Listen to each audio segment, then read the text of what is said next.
enggal kapurwakan. Sapersetunggal konjupipun Bapak Sukarti. Kalih mangke konjupipun Mbah Suwoto.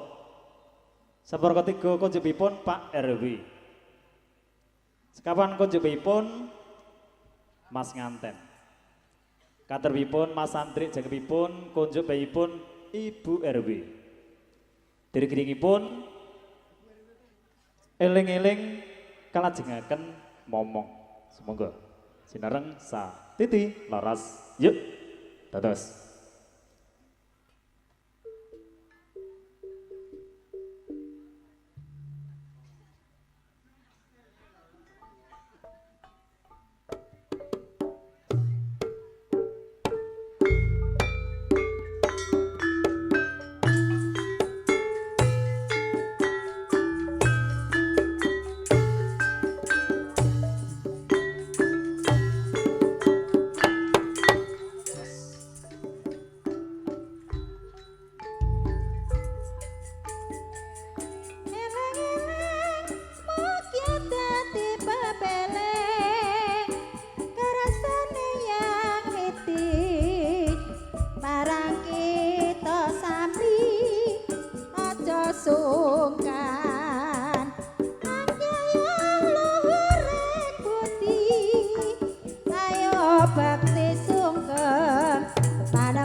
Bijir nangis dadi yo bocah sing wasis pinter maca pinter nulis anak lanang dhewe anakku sing bagus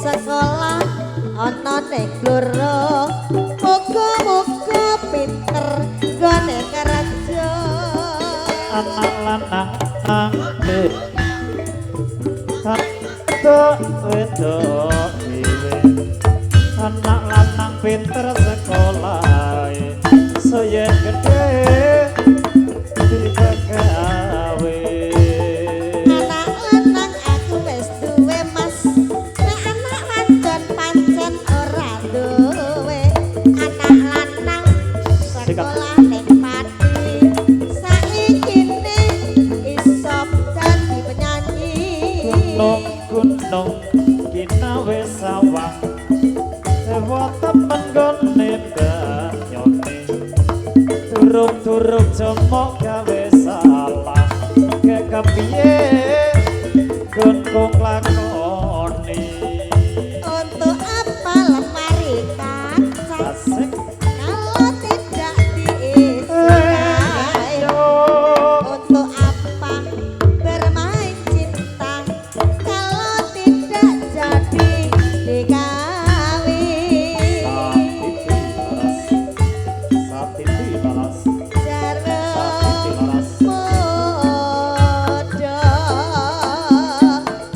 podo sisang Prabu Kresna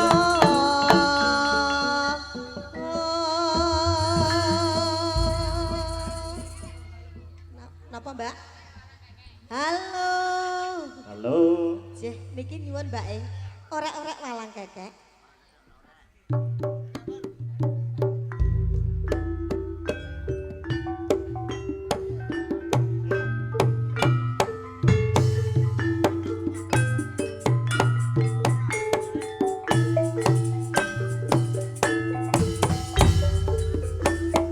walang kekek pencelok ning tenda matur maneh pencelok ning mari aja nyek karo wong wedok tinggal lunga tutut timbuni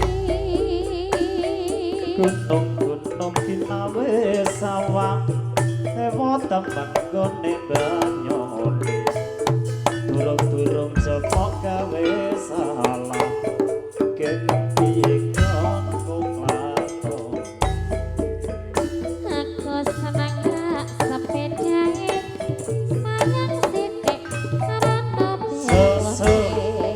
aku seneng nyawang ku sayang sithik wis ana sing duwe kaya ngene rasane tempe emang orang kinawe bubut kaya ngene sing rekasane kaya wayang digawe lakon kaya ngene rasane nongkrong orang manis sampurna kula kaya ngene rasane wong tresno rina wati ketok ketro kembang turi melok-melok yen